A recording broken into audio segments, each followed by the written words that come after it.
esta manhã, capítulo 3 de João, trata da pessoa de Nicodemos. Como meu texto, quer dizer aos irmãos de que é um texto que todos os crentes conhecem, já ouviram falar, que é Nicodemos, sobejamente, sabendo esse texto de cor. E cada vez que eu vou, quero dizer para vocês, pregar, eu subo ao púlpito, estou na frente da igreja, uma coisa eu sinto e sei, eu sinto totalmente incapacitado. E uma coisa eu sei é que eu não sei muita coisa sobre Deus. Mas que Deus possa nos capacitar, que nossa suficiência vem dele e que alguma coisa Deus possa nos falar nesta manhã. Nós já oramos e que Deus nos abençoe e que todos estejam com suas Bíblias. Eu sou muito reparador. Se o crente carrega a Bíblia, se ele lê a Bíblia, né? Se nós não tiver apego a essa palavra, não conhecê-la, nós podemos errar. Portanto, que Deus nos dê fome pela sua palavra, pela verdade. Então, capítulo 3, até o verso 21, nós vamos ler. Havia entre os fariseus um homem chamado Nicodemos, um dos principais dos judeus. Este de noite foi ter com Jesus e lhe disse: Rabi, sabemos que és mestre vindo da parte de Deus, porque ninguém pode fazer esses sinais que tu fazes, se Deus não estiver com ele. A isto respondeu Jesus: em verdade vos digo que, se alguém não nascer de novo, não pode ver o reino de Deus. Perguntou-lhe Nicodemos: como pode um homem nascer sendo velho? Pode porventura voltar ao ventre materno e nascer segunda vez? Respondeu Jesus: em verdade te digo, quem não nascer da água e do Espírito não pode entrar no reino de Deus. O que é nascido da carne é carne, o que é nascido do Espírito é Espírito. Não te admires de eu te dizer, importa-vos nascer de novo. O vento sopra onde quer, ouves a sua voz, mas não sabes de onde vem, nem para onde vai. Assim é todo que é nascido do Espírito. Então lhe perguntou Nicodemos: como pode suceder isto? Acudiu Jesus: tu és mestre em Israel e não compreendes essas coisas? Em verdade te digo, que nós dizemos o que sabemos e testemunhamos o que temos visto, contudo não aceitais o nosso testemunho. Se, tratando de coisas terrenas, não me credes, como crereis, se vos falar das celestiais? Ora, ninguém subiu ao céu, senão aquele que de lá desceu, a saber, o Filho do Homem que está nos céus. Do modo porque Moisés levantou a serpente no deserto, assim importa que o Filho do Homem seja levantado, para que todo o que nele crê não tenha vida eterna. Porque Deus amou o mundo de tal maneira que deu o seu Filho unigênito, para que todo que nele crê não pereça, mas tenha vida eterna. Porquanto Deus enviou o seu Filho ao mundo, não para que julgasse o mundo, mas para que o mundo fosse salvo por ele. Quem nele crê não é julgado, o que não crê já está julgado, porquanto não crê no nome do unigênito Filho de Deus. O julgamento é este, que a luz veio ao mundo, e os homens amaram mais as trevas do que a luz, porque as suas obras eram más. Pois todo aquele que pratica o mal aborrece a luz, e não se chega para a luz, a fim de não serem arguidas as suas obras. Quem pratica a verdade aproxima-se da luz, a fim de que as suas obras sejam manifestas, porque feitas em Deus.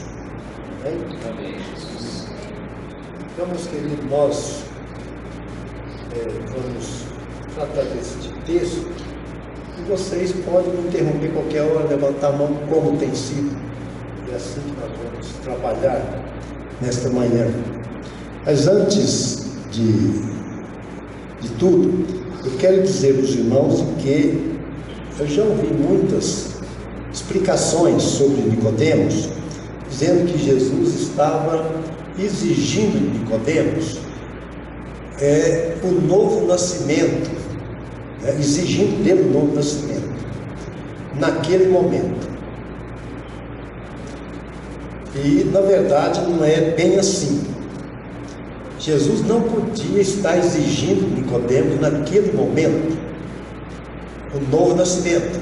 Vocês têm uma ideia por quê?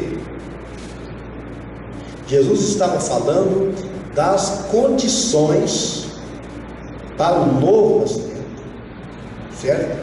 E que era imprescindível, que o homem precisa nascer de novo. Mas ele não estava exigindo dele o novo nascimento naquele momento.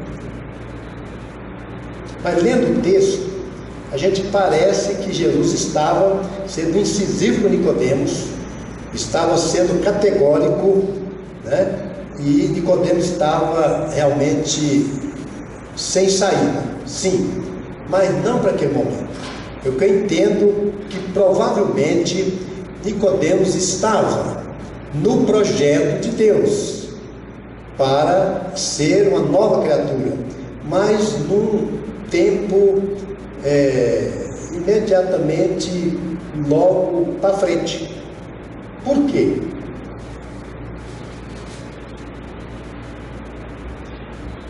Porque as pessoas só podem ser novas criaturas nascendo do Espírito. Mas quando você vai lendo João e chega no capítulo 5, no verso 37, 38, você vai ler assim, que o Espírito Santo não havia sido dado, e não foi dado, até que Jesus fosse morto, ressuscitado, e subisse ao céu. Então rogava ao Pai, o Espírito Santo viria.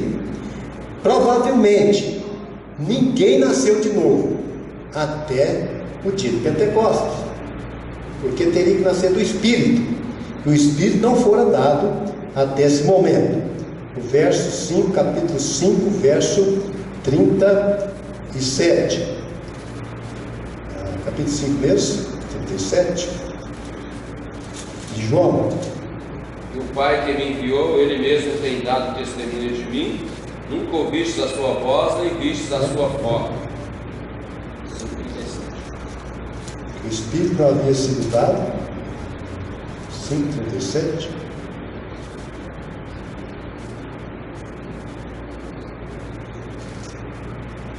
Mas até aquele momento o Espírito não se dado.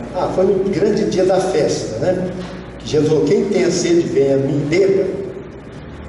Então ele disse que quem cresce, do seu interior fluiriam rios de água viva. Se achar, pode me ajudar. Na minha mente estava esse texto, eu nem marquei. Tanta confiança que nem fui olhar, E do seu interior fluiria rio de água vivas. Mas até aquele momento o Espírito Santo não teria sido dado. Ok? Pode olhar no grande dia da festa, no Evangelho de João, Primeira do capítulo 5, verso 37. Se não for, deve ser no capítulo da frente. 39, do capítulo 5. Está certo. Não é. Capítulo 7, 39, justamente. Ok. Então vamos ler. Ele disse isso, referindo-se ao Espírito, que os que nele crescem haveriam de receber. 7. Porque o Espírito ainda não havia sido dado, pois Jesus ainda não fora glorificado. Então o Espírito não teria sido dado, ninguém nasceria do Espírito até que o Espírito Santo viesse. Certo? Então Jesus estava falando para Nicodemos e para todos as condições de entrar no reino de Deus, mas não estava exigindo dele tomar uma decisão naquele momento, porque era impossível, segundo os propósitos de Deus. Tanto é assim que dentro do ministério de Jesus, o apóstolo Pedro, andando com Jesus, declarando a Jesus, crendo em Jesus, mas ainda o discipulado estava em transição, e eles não experimentaram a plenitude da vida cristã, os apóstolos, até que o Espírito Santo veio de Pentecostes. Tanto é que Pedro, naquele momento da prisão de Jesus, Pedro saca da espada e age de maneira puramente humana, não entendendo a natureza do reino de Deus. Aí Jesus disse a ele: você não cogita das coisas dos céus, mas dos homens. Não é assim. O meu reino não é de violência nenhuma. Então naquele momento mostrou isso. Também João e Tiago queriam que descesse fogo do céu e consumisse os samaritanos. Jesus falou: vocês também não estão entendendo a natureza do meu reino.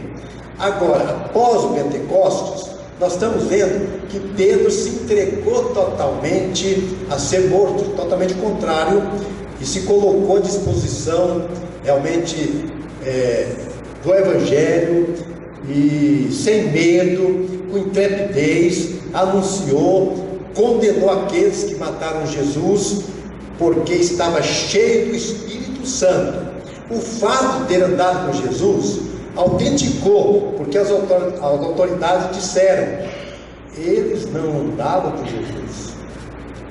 Mas, meus queridos, a vida cristã foi planejada por Deus para que andássemos do Espírito, e que o propósito de Deus é que nós andamos cheios do Espírito. Esse é o propósito de Deus. Desde o começo é a ação do Espírito. A vida cristã, ela é uma vida totalmente espiritual. Tanto é que nós estamos sentados em Cristo nas regiões celestes, nas alturas. Estamos aqui nessa terra e não somos mais cidadãos deste mundo. Muitas vezes hoje nós estamos votando como cidadão brasileiro, mas lembre uma coisa: você tem outra cidadania muito superior, e que esta permanecerá para toda a eternidade. Esta cidadania aqui findará, que permanecerá a do reino dos céus. Pastor Nelson, quando Jesus foi assunto aos céus, ele fala: vocês fiquem aqui até que do alto sejam revestidos. Até ali então eles não tinham. Não tinha. Olha, tanto é que quando Jesus ressuscitou, os discípulos estavam com medo, fechados dentro de uma sala. Ele chegou e soprou: recebei o Espírito Santo. Mas não era o Espírito prometido, que ele prometeu em Atos 1, verso 4. Dá uma olhada. Que ele prometeu que eles seriam cheios, e lá em Atos fala de batismo do Espírito, Atos 1, 4, se não me engano. Mas eu vou receber o Espírito Santo para encorajá-los. E eles saíram à rua, porque estavam com medo. Então ele encorajou, mas ainda não era o novo nascimento. Provavelmente no dia de Pentecostes foi o dia que a igreja, como a criança nasce, foi o dia do parto, foi o dia que a criança chorou, foi o dia que a criança nasceu. Ali então os discípulos experimentaram algo inédito da vida cristã, nasceram de novo, passaram então a ser a igreja. Alguns ficam perguntando: a igreja nasceu no dia de Pentecostes, nasceu no dia da morte de Jesus? Que dia que a igreja? Provavelmente, sem dúvida, o dia de Pentecostes foi o dia que a igreja realmente recebeu, né, o título de cidadã do céu. E parece que o senhor falou, vai entender que o discípulo mesmo é como se o Espírito Santo descesse e falasse: cheguei, agora. Jesus até falou no capítulo 16 de João, quando ele vier, porque o novo nascimento tem nos colocado, o Espírito Santo tem nos colocado numa condição sem saída. Quando ele vier, convencerá o mundo do pecado, da justiça e do juízo. Quando ele vier, certo? Ele está falando de uma maneira, de uma vinda diferente do Velho Testamento. O Espírito Santo do Velho Testamento, ele vinha às pessoas, profetizavam e afastavam, certo? Mas no Novo Testamento, ele viria para ficar, ele viria para selar o coração, certo? E permanecer no mundo, na vida do crente, na vida da igreja, morando na igreja, que é as almas, que são as vidas, até a volta de Jesus, preparando a igreja para o encontro com Deus. Essa é a missão do Espírito Santo, certo? Então a igreja sem a ação do Espírito, ela é uma igreja sem força, sem coragem, sem discernimento, ela não tem visão da sua missão. Então nós precisamos mais do que nunca de compreender que nós precisamos buscar o enchimento do Espírito. A Bíblia nunca manda buscar batismo de Espírito, ela já fala no passado: foste batizado, mas o enchimento é ordem, buscar o enchimento. Agora, os discípulos receberam uma ordem para ficar em Pentecostes, ficar em Jerusalém, até que do alto fossem revestidos, certo? Então, os discípulos creram em Jesus. Nicodemos entendeu que Jesus tinha vindo da parte de Deus, não basta. Entendeu e viu que Jesus era o Mestre, não basta. Entendeu que Jesus fazia milagres. A fé de Nicodemos está baseada em milagres, não é suficiente. Você crê em Jesus porque viu milagres, nada disso. Então, ser mestre na igreja não quer dizer que é nascido de novo, certo? Realizar um milagre não tem nada a ver com o novo nascimento. Isso é importante para nós. E aí nós vamos entendendo de que os homens de fé verdadeiramente em Deus, como João Batista, né, era um grande homem de Deus, ele nunca realizou um milagre. O nosso pai na fé, que é quem? Abraão, nunca fez um milagre, nem um milagre, contudo é o pai de nossa fé. Então é bom que nós examinamos que categoria de fé nós temos em Jesus. Portanto, esta fé salvadora, ela é diferente de uma fé intelectual, de uma fé que você pode crer nas coisas, certo? Ela tem que vir do céu. Então, Nicodemos precisava, antes de tudo, de uma regeneração, porque a regeneração precede a fé. Ninguém crê verdadeiramente para a salvação antes de ser regenerado. Primeiro é regenerado, para depois crer, porque a Bíblia diz que a fé vem, não fala que ela nasce em você. A fé vem pelo ouvir. A palavra de Deus é poderosa, que ela gera, ela cria fé dentro de nós, e aí nós temos vida. Nós vamos ver se chegamos lá, mostrando as 3 condições para o novo nascimento, né? Se é que podemos dizer, essas 3 condições não tem nada a ver conosco. Essas 3 condições vêm do alto. Então o homem não tem condição nenhuma.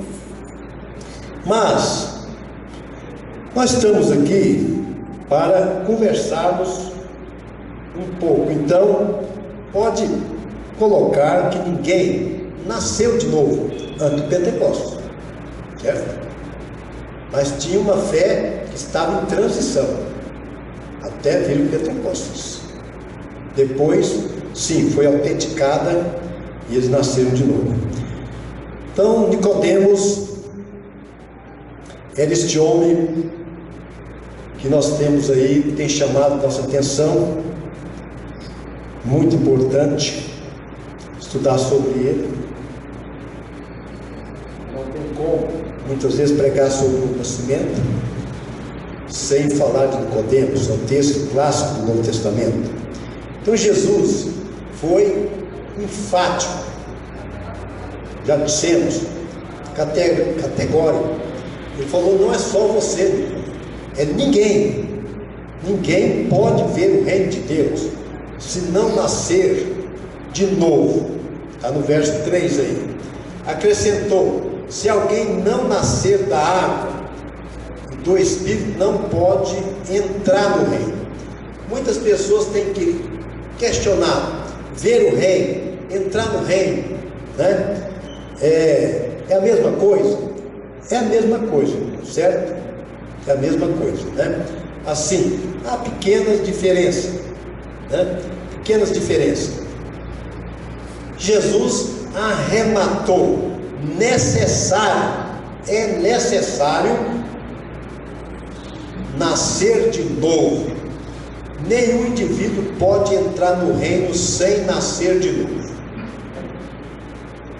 Essa questão do reino, nascer de novo, entrar no reino, tem surgido doutrinas questionáveis em algumas igrejas, certo? Questionáveis. Alguns pensam que o reino de Deus é tomado por um certo esforço, uma certa violência, mas quando você estuda as Escrituras, o homem não tem condição nenhuma de adquirir o reino, de entrar no reino, de ver o reino, senão por uma graça vinda do alto. O homem é passivo nessa questão de entrada no reino. Então, essa é a condição indispensável, o que vem a ser, pois, o novo nascimento. Antes de discutirmos o que é o novo nascimento, vamos ver o que não é o novo nascimento. Nós estamos tentando ver o que ele é, mas vamos ver o que o novo nascimento não é. O novo nascimento não é algo que fazemos para Deus. Você não pode fazer nada para nascer de novo. Não é algo que se faça, mas é algo que o Espírito Santo faz em nós e por nós. Senão, não haverá novo nascimento. É algo que o Espírito Santo trabalha em nós e por nós.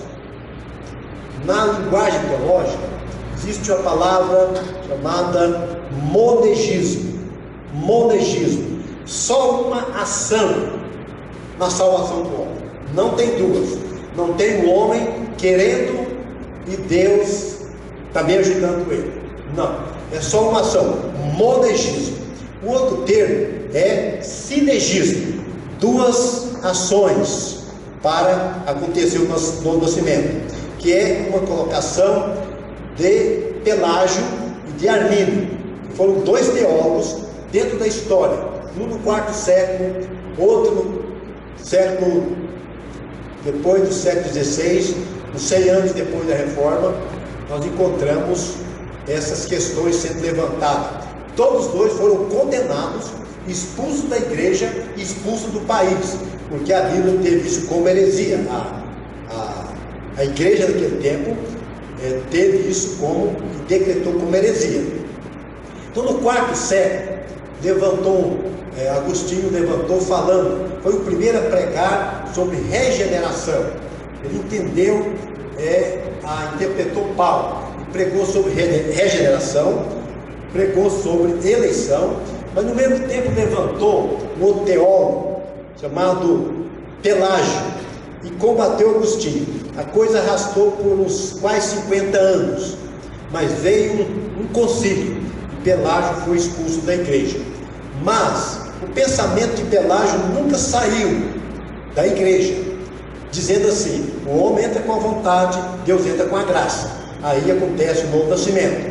Não, a Bíblia diz que o homem não entra com nada, certo? Deus age, o termo monegismo, ele age sozinho, a graça o alcança e o transforma. Sim, mas eu aceitei Jesus, claro, não foi Deus que aceitou, né? É você que aceitou, mas você vai entender que Deus, o homem não tem ação, ele tem reação.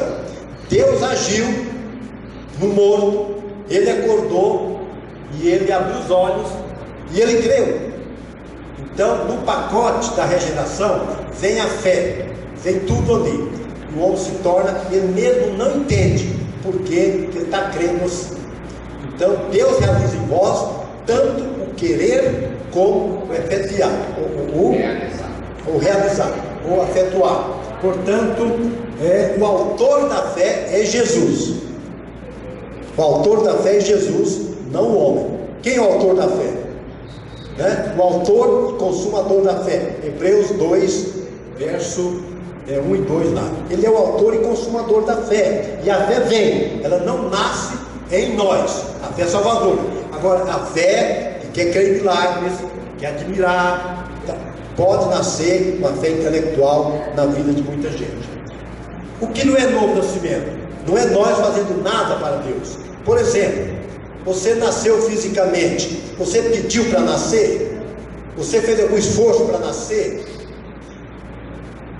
você pediu aos seus pais, quando casaram, eu quero nascer, escolheu o sexo, escolheu o país, escolheu a cor, Deus não escolheu nada, mas você, de determinado tempo na história, eu existo, eu nasci, você é um ser humano, você tomou consciência, mas você não teve participação nenhuma.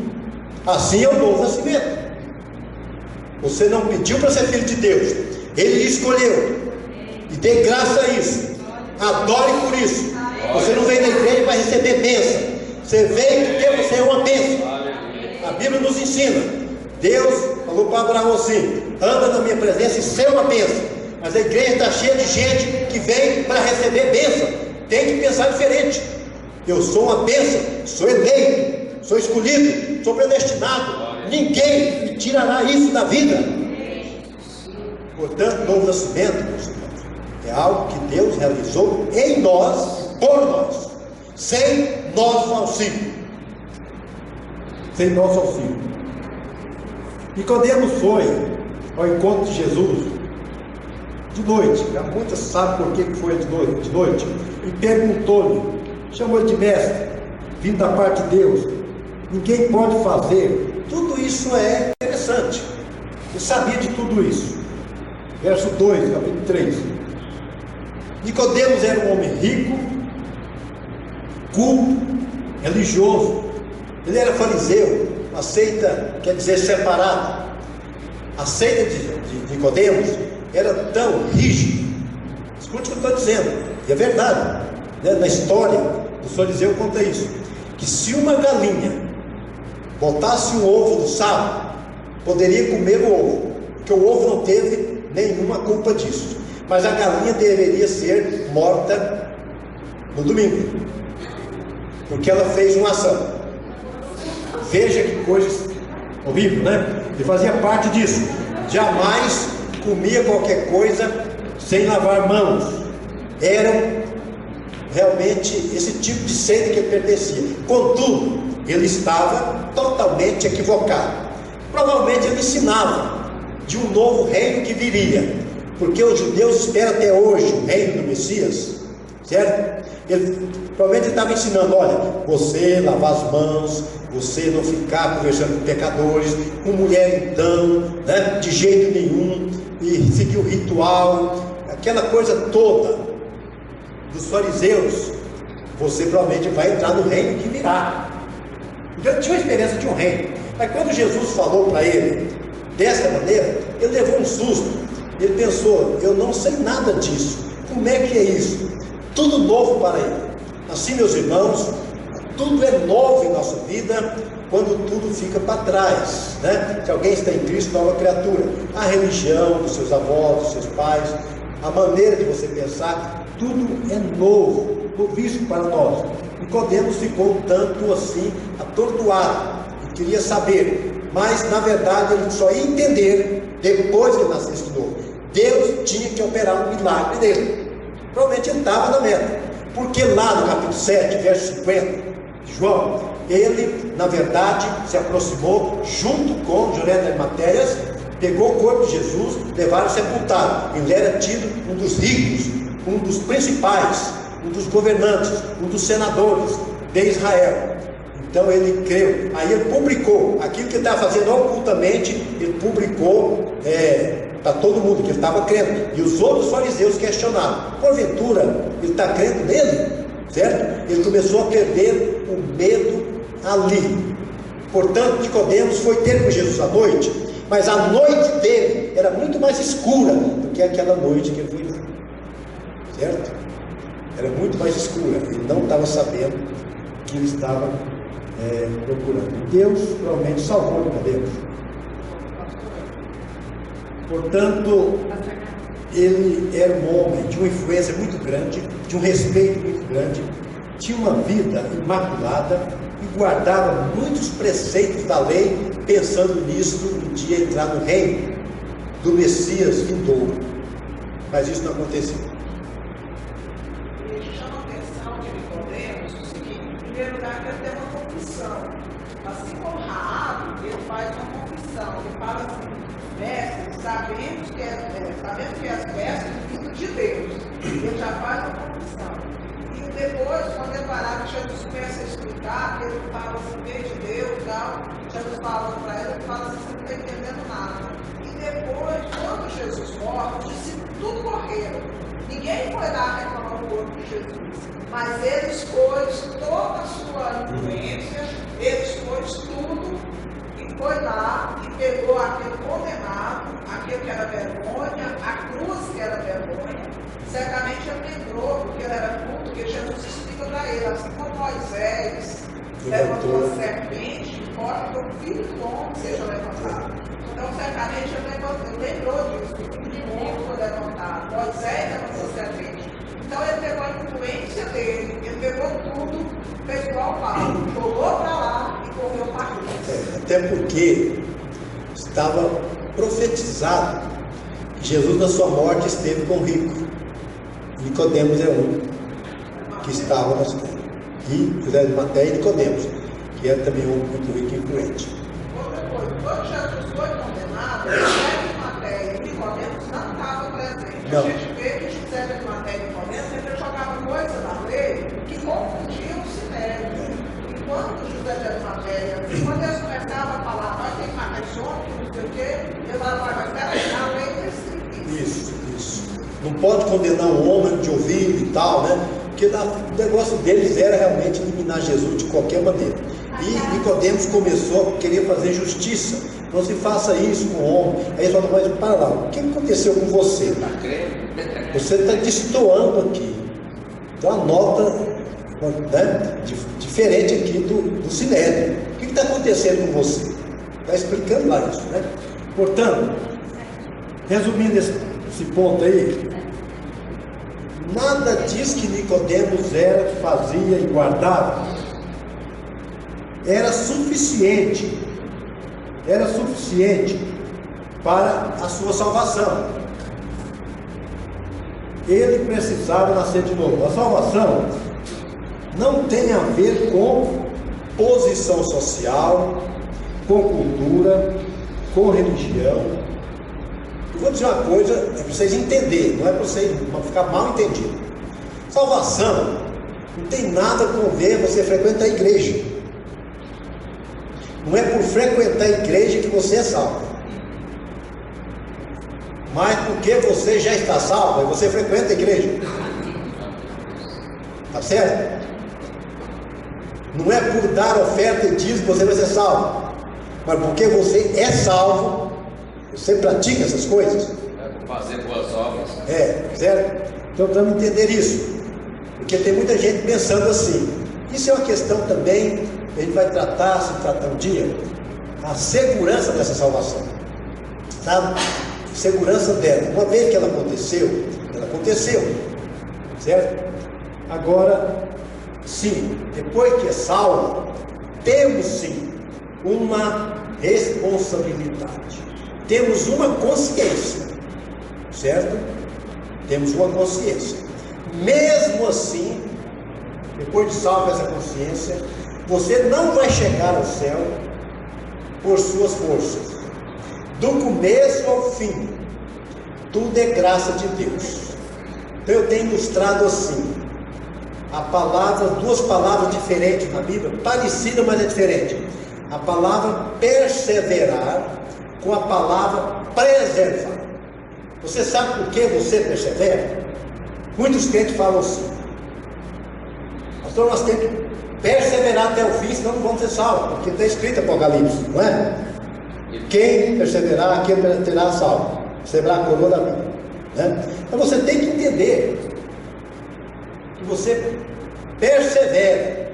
Então eu ilustro isso assim, eu ilustrei isso às vezes, já 30 anos atrás, e um dia eu estava lendo um livro de um teólogo, e ele ilustrou a mesma ilustração que eu fiz. Eu não fui ler o livro dele, né? E nem conhecia ele. Hoje eu tenho um certo contato, mas é um grande teólogo americano. Eu disse o seguinte: você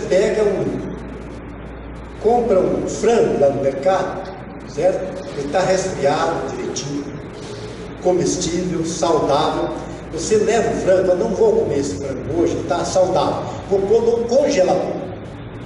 Você põe no congelador, certo? Você põe ele no ambiente, é o ambiente que vai fazer o quê? Preservar ele, certo? Daí 6 meses, até 1 ano, você pode pegar e usá-lo, porque o ambiente preservou ele. O ambiente preservou e ele perseverou. Então é assim, Deus nos preserva e nós perseveramos. A tendência é achar que nós estamos caminhando porque eu estou me esforçando e eu estou, e no fim eu cheguei aqui. Você chegou ao fim, nasceu de novo, chegou ao fim, foi tudo pela graça. Você estava no ambiente da graça e a graça te guardou, te preservou do começo ao fim. Chegamos lá pela graça, nascemos pela graça, chegamos lá pela graça, certo? Então nós somos salvos pela graça do começo ao fim. Isso é importante para nós. Mas seguindo o nosso texto, ninguém está habilitado a entrar no reino de Deus porque é rico, tem cultura, pertence à igreja, nada disso. Ninguém pode alcançar a vida eterna por ter uma vida moralmente imaculada ou ser zeloso de religião. Nicodemo possuía todos esses predicados e ainda não era salvo. Então isso quer dizer, meus irmãos, que às vezes pode acontecer muitas coisas que você faz como crente, certo? Então eu tenho que pensar que às vezes é preciso fazer um diagnóstico na vida da igreja, certo? Porque você pode vir à igreja, você pode obedecer tudo que se faz na igreja.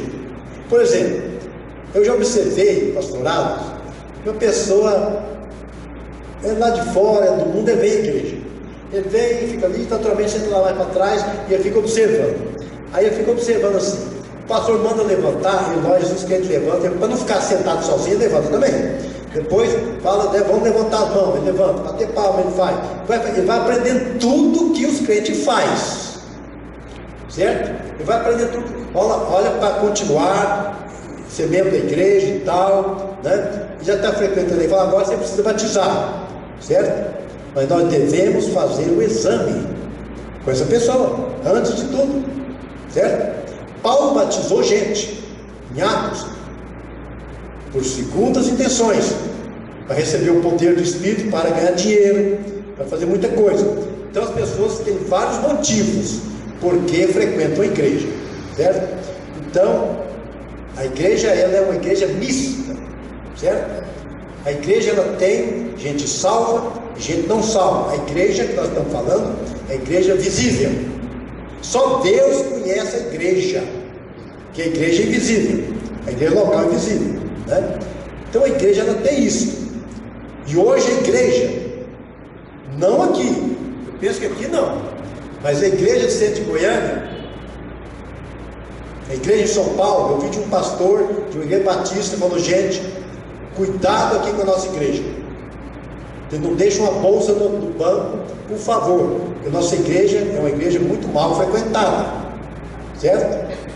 Então, você não pode esquecer uma bolsa na igreja, que tem alguém que está ali fazendo tudo que os crentes faz, e a hora que você descuida, já levou sua bolsa.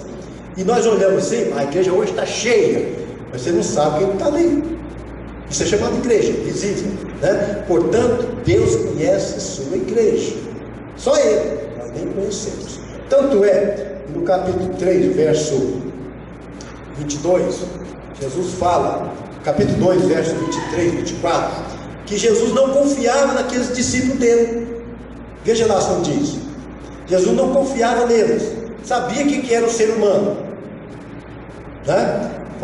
Porque sabia que a natureza humana era. Ele sabia. Jesus falou que muitos de vocês não creem em mim. Jesus até falou: um de vocês, que é o discípulo, um de vocês é o diabo. Um de vocês falou para Judas, né? E ele foi escolhido para aquele propósito. Contudo, ele andou ali. Sabia que Judas era o discípulo de Jesus? Ele era o tesoureiro. Você sabia disso? Capítulo 12 de João. Ele era o tesoureiro. E a Bíblia diz que ele roubava o dinheiro de Jesus. Ele roubava o dinheiro do colégio apostólico, certo? Quando Maria fez aquele sacrifício, aquela ação de adoração com vaso de alabastro, né? O Judas lamentou: isso é um desperdício, para que fazer isso, né? Jesus recriminou ele, dizendo, ele falou isso porque ele era um ladrão, roubava dinheiro, se colocava ali. Então você pode ver o que pode acontecer numa igreja, chamada igreja. Isso tudo pode ser. Contudo, meus irmãos, o homem só vai ter o temor de Deus e conhecer a Deus depois do novo nascimento. Esse relativo conhecimento de Nicodemo de Jesus não era suficiente. Olha, saber Bíblia, ser mestre em teologia, ser mestre em Bíblia, não dá condição, não é nenhuma condição, e nem prova que você é nascido de novo. Nem prova que é nascido de novo.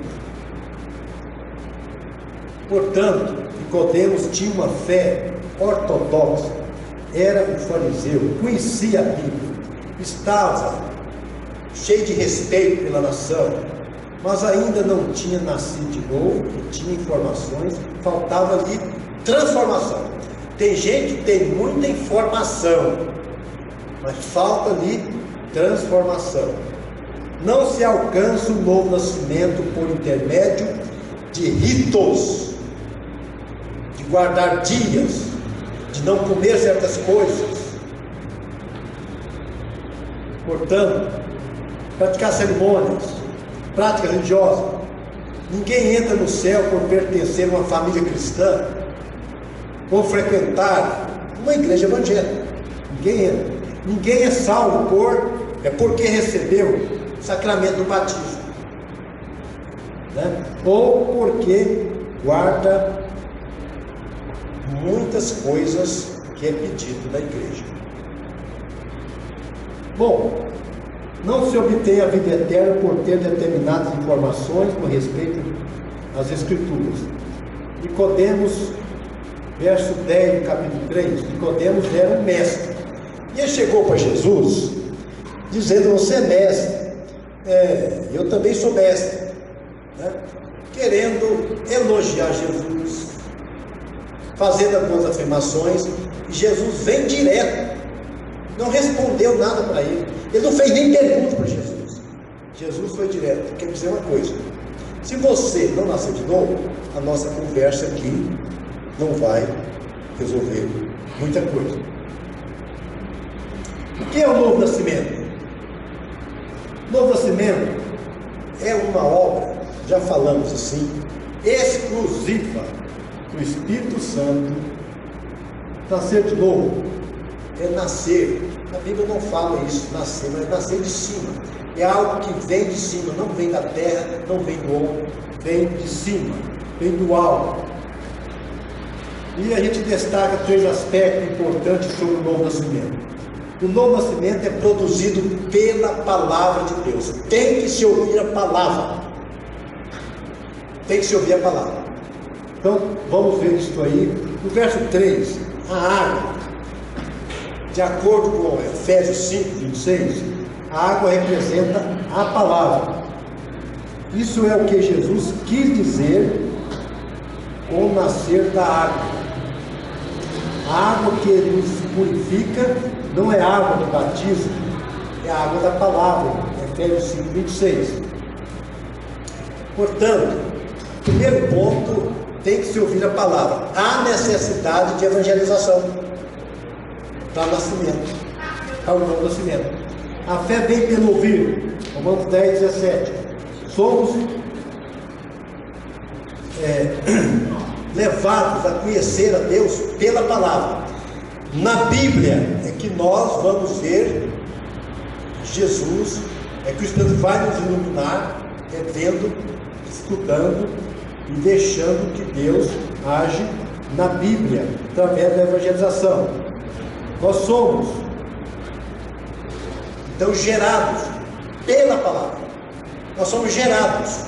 Os irmãos, geração, ser gerado, é algo que não existia. Então veja 1 Pedro, verso 1, 23. Foste gerados pela palavra. Quando ouvimos a palavra, e a fé vem dela, a divina semente, ela germina dentro de nós, produzindo uma vida nova.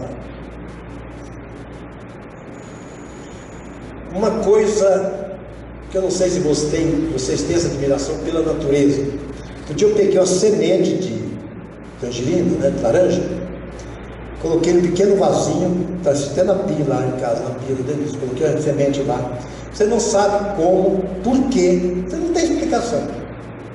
E daquela semente ela incha, desabrocha, pega um grão de feijão e nasce um broto, e nasce uma folha, e nasce, vai crescendo, certo? E no grão de feijão depois nasce pequenas vagens, né? E nasce mais feijão. Nós explicamos que poder tem aquela semente, né? Então a palavra de Deus é assim, ela é a semente da vida eterna, certo?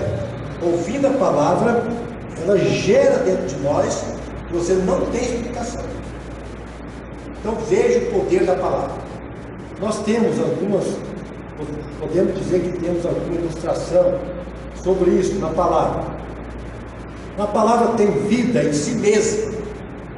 Quando você lê a palavra de Deus, ela não é qualquer livro de uma biblioteca, certo? A Bíblia tem uns 40 autores, 40 escritores. Ela só tem um autor. Um escreveu no norte, outro no sul. Um começou a falar, não terminou, morreu. Outro continuou, certo? Mas ela tem uma unidade. E toda a palavra de Deus, ela é útil para nós. E Paulo recomenda a Timóteo, né, que desde a infância sabe a Sagrada Letra, que é útil para a salvação, para a correção, para a instrução, para que o homem de Deus. Então nós nascemos da palavra, nós vivemos, alimentamos da palavra, certo? E essa palavra, ela está firme no céu. Se terminar toda essa palavra aqui na terra, se queimar todas as Bíblias, ela permanece ainda firme no céu, que é a palavra de Deus, ela não desaparecerá. Um dia, esta palavra que pregamos para os outros vai não ter sentido mais, né? Porque vai parar de evangelizar. No céu não tem isso, então não tem evangelização. Portanto, a palavra é única, necessária para a nossa vida.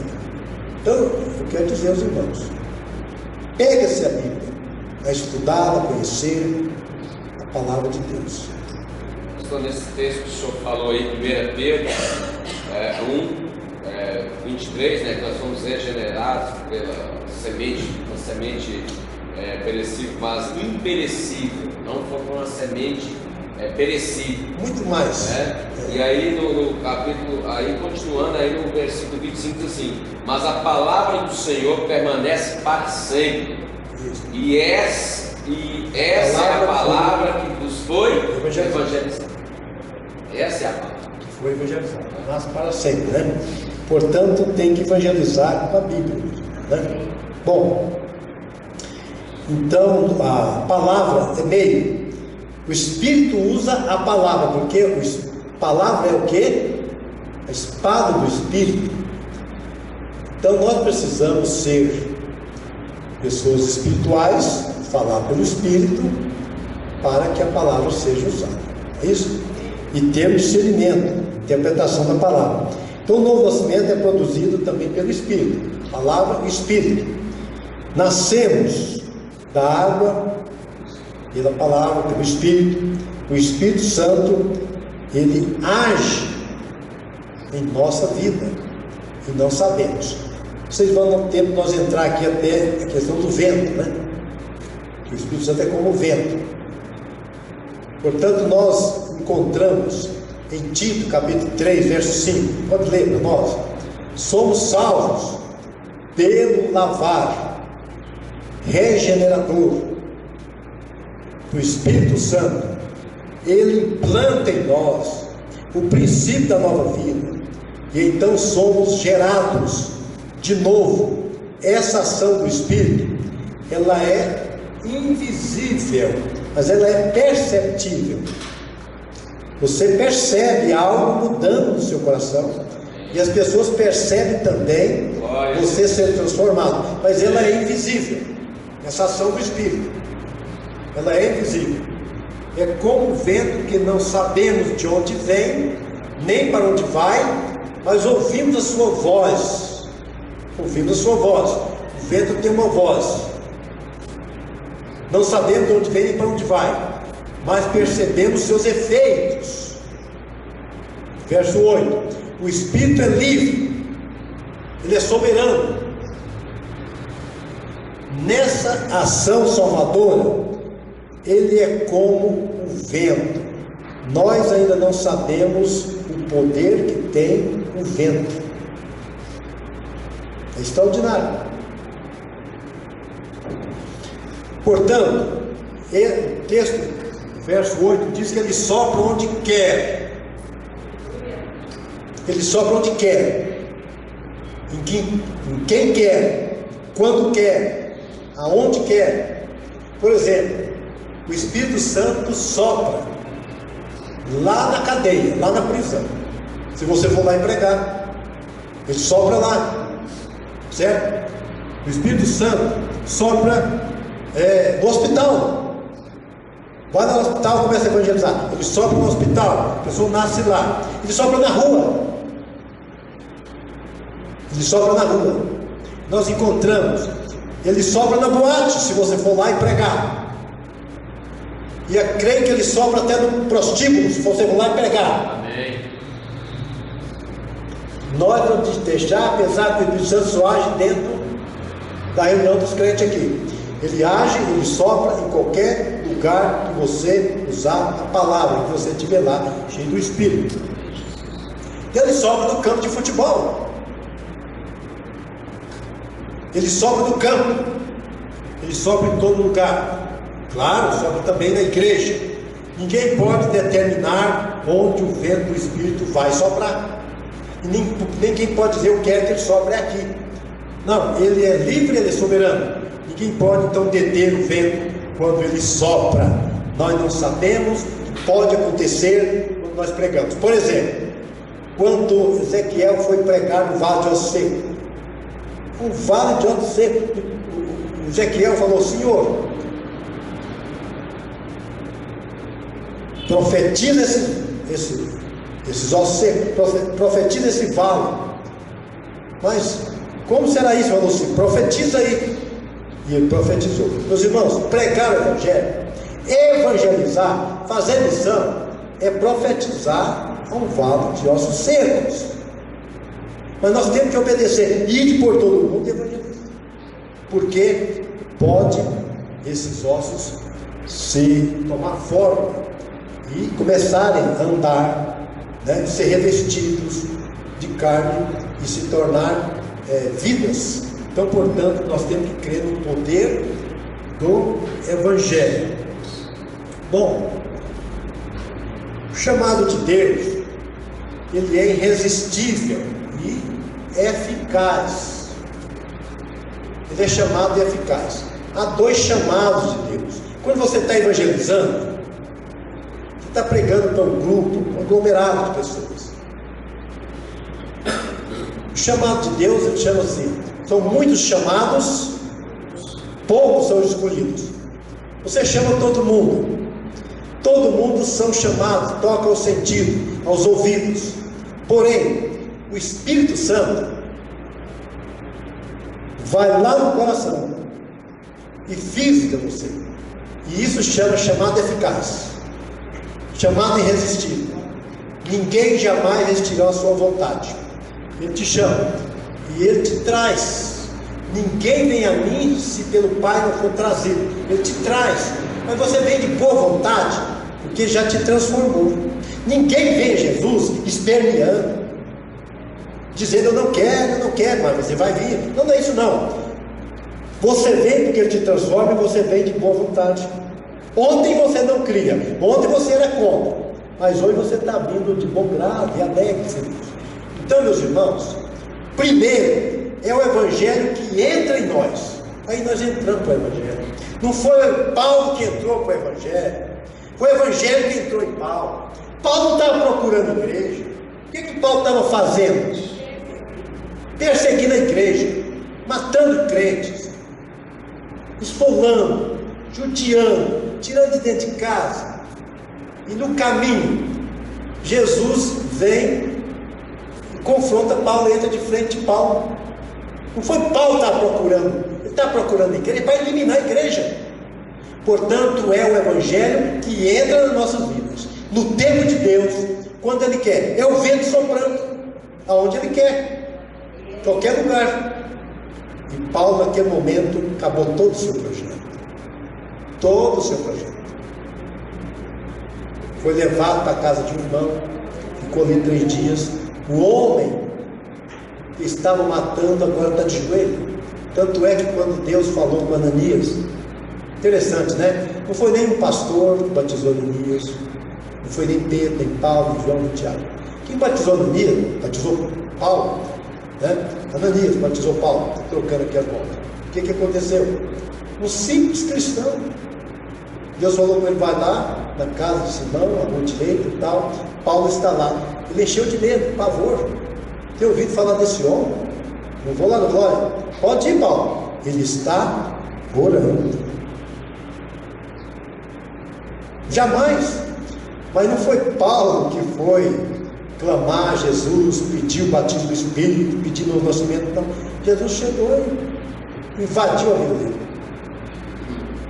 Agora ele está orando, pode ser medo. E já chegou e falou: irmão Paulo, irmão Saulo. Agora, antes era Saulo, agora é Paulo, quer dizer, pequeno, né? E batizou ele. Quando batizou, mas saiu alguma coisa dos olhos. Paulo ficou marcado com o encontro com Jesus. Teve um problema nas vistas. Uma luz mais alta, mais brilhante que o sol, brilhou sobre ele. Portanto, meus irmãos, nós entramos no Evangelho, que o Evangelho chegou a nós de alguma maneira. Porque nós jamais procuraríamos o Evangelho. A nossa índole é de nascer contra Deus. Certo? Nós já nascemos contra Deus. E corremos de costas, Deus vai para cá, nós vamos para cá. Ele vem e nos alcança. Portanto, eu vi de um pregador, pessoalmente, depois está no livro dele, que um determinado homem chegou no seu escritório na segunda-feira, entrou, cumprimentou e foi lá fazer uma confissão. Eu estou aqui hoje para fazer uma confissão.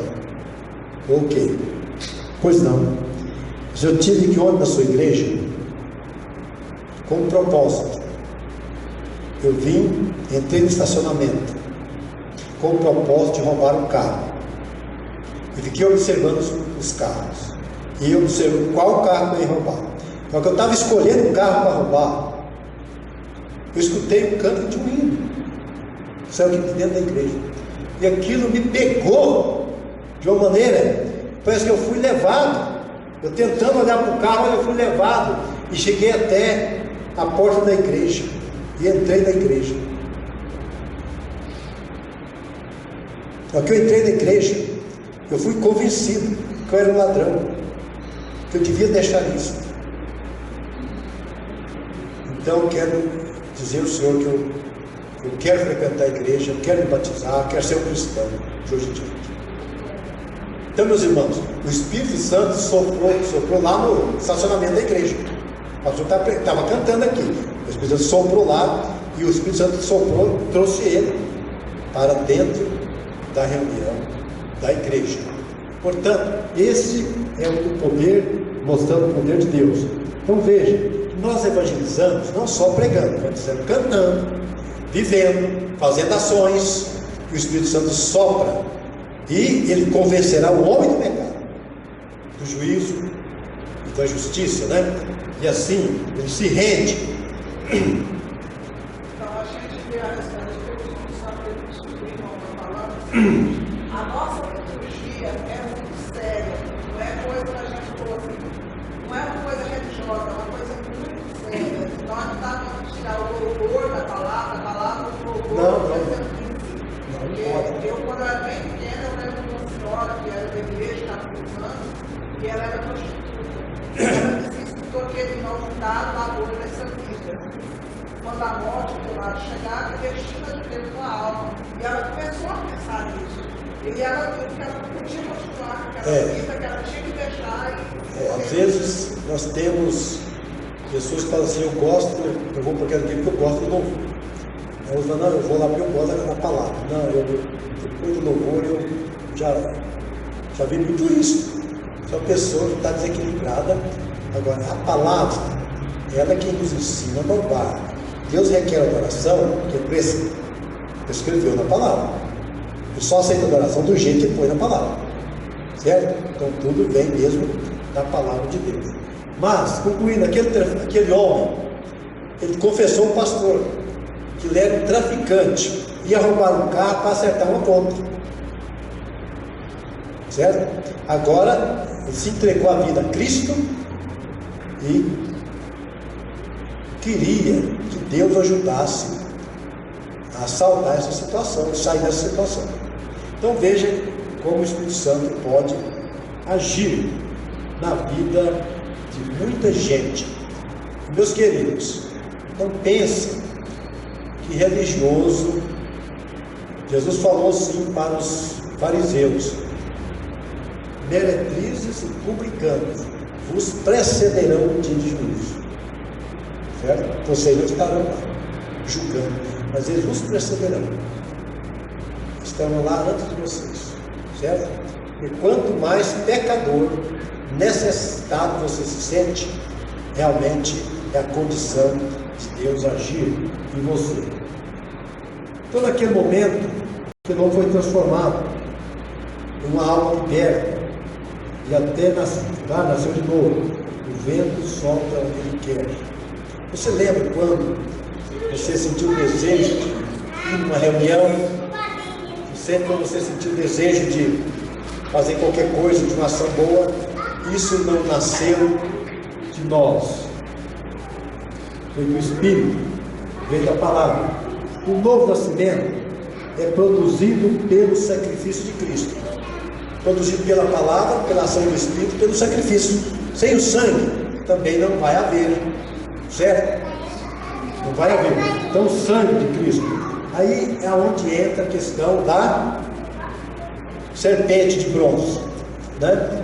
Mostrando como o sacrifício de Cristo foi levantado. Cristo levantado na cruz, assim como a serpente.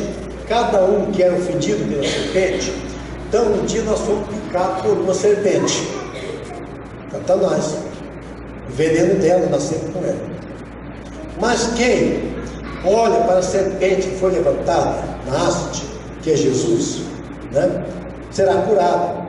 Então há um antissoro combatendo o outro veneno, né? Então a nossa fé, quando olhamos para a cruz, então nós somos libertos. Então o sacrifício de Cristo nos liberta aí do pecado. Bom, ninguém pode nos conduzir ao Pai senão o Espírito Santo. Bom, o que eu tinha a dizer para os irmãos é o seguinte, irmãos, é que se você não nascer de novo, você está fora do reino de Deus, certo? Se você não nasceu de novo, a sua vida é vã, certo? Nada tem sentido na nossa vida até que nós nascemos de novo. Tudo é vão. Em primeiro lugar, porque nós andamos neste mundo como mortos ambulantes, sem novo nascimento. Você jamais desejará a Deus se o Espírito Santo não agir em você, se Deus não tiver misericórdia. Você jamais terá sede de Deus, se Deus não provocar em você essa sede. Então, quando nós estamos fazendo a obra de Deus, é importante que nós entendamos que nenhuma glória nasce de nós, permanecerá em nós. Toda glória vem de Deus, volta para Deus, a Ele toda a honra e toda a glória. Bom, é uma manhã que você pode perguntar: tem de fato essa experiência? Você tem convicção dessa experiência? Uma vez eu estava pregando em um culto, falando do novo nascimento, vida cristã, certeza de salvação, certeza do céu. O diácono da igreja, é incrível isso, né? Falar isso. Estava tendo diácono da igreja, ele disse assim: meu pai é um homem muito bom, tenho tanta saudade do meu pai, eu tenho certeza que ele está com Deus, tenho certeza que ele foi para o céu, por causa da vida dele, pastor. Eu, naquele momento, então, interessei diretamente uma pergunta a ele: pai, você tem certeza do céu hoje, agora? Ele baixou a cabeça e falou: pastor, não tenho essa certeza. Eu disse: como é que você tem certeza que seu pai está lá? Você não tem certeza que vai para lá? Então, meus irmãos, essa convicção nós devemos questionar, né? Sou nova criatura? Sou nova criatura? Não é pelo que nós fazemos, é pelo que Deus fez em nós e por nós. E aquele que começou com a obra, que é o novo nascimento, Filipenses 1,6, há de completá-lo até a vinda de Cristo. Até a vinda de Cristo nós estamos crescendo, amadurecendo, sendo santificados. Deus está trabalhando em nós até a volta de Jesus. E nós vamos, depois da ressurreição, sim, tornar semelhante a Cristo e chegar à estatura da varonilidade, da perfeição de Cristo. Mas até lá nós estamos aprendendo, se é que já começou uma boa obra em você. A outra coisa, eu trabalho com igreja, pastoreando há 42 anos. Uma vez nós estávamos numa igreja, o Denise era professor, eu tinha 3 filhas, uma hoje é esposa de um pastor, 3 filhas de um presbítero. Conversando, a Denise questionou, que ela é muito assim: eu quero saber quem aqui tem certeza do novo nascimento, já nasceu de novo, você tem salvação. Então 2 delas falaram assim: olha, meu pai é presbítero, nós nascemos na igreja, nós morávamos bem assim na igreja. Então nós nascemos na igreja pequenininha, fomos crentes, estamos crentes até aqui. Mas ela questionou: você se lembra um dia que você percebeu algo diferente na sua vida? Um dia que você fez uma profissão pública de fé? Não lembro. Uma delas estava casada. E ela perguntou: você lembra o dia que você casou e você falou de fidelidade ao seu marido? Eu lembro. Você lembra a data do casamento? Lembro. Declarou aquilo ali. Mas eu não tenho certeza da salvação. Então imagina, meus irmãos, né? Naquele momento houve choro na sala. Pessoa que havia batizado há mais de 10 anos falou: hoje eu tenho certeza de salvação. Nem sempre o batismo, a verdade é que o batismo tem que vir após o novo nascimento, mas muitas vezes acontece na vida de muita gente que o batismo vem antes do novo nascimento. O batismo da água vem antes. Algum tempo depois é que ele vai perceber que ainda falta água na vida dele, certo? Então essa é a pergunta, né? Você lembra o dia que sua vida foi transformada? Certo? A gente lembra. Jesus falou com um homem cego. Alguém perguntou aos próprios fariseus: cadê aquele homem que te curou? Como é que ele chama? Não sabia nem o nome de Jesus. Olha, cadê ele? Eu não sei cadê ele. Onde ele está, não sei nada dele. Eu só sei que eu era cego. Sei que eu era cego. Eu estou vendo que agora eu vejo. E eu quero ir atrás desse homem. Então você, quer dizer, eu sei que eu era pecador. Hoje eu estou salvo. Né? Agora, nós fomos salvos da condenação do inferno. Certo? Nós estamos sendo salvos, certo? Do poder do pecado. Nós seremos salvos da presença do pecado, para depois fechar a boca do caixão. Então, você foi salvo, está sendo salvo, será salvo. Mas você é salvo. Salvação tem 3 tempos. Isso é importante que nós saibamos. Né? Não é porque você é salvo, já estou salvo. Não. Você continua sendo salvo do poder do pecado e da presença dele. Isso concretizará na vida de Cristo. Deus abençoe.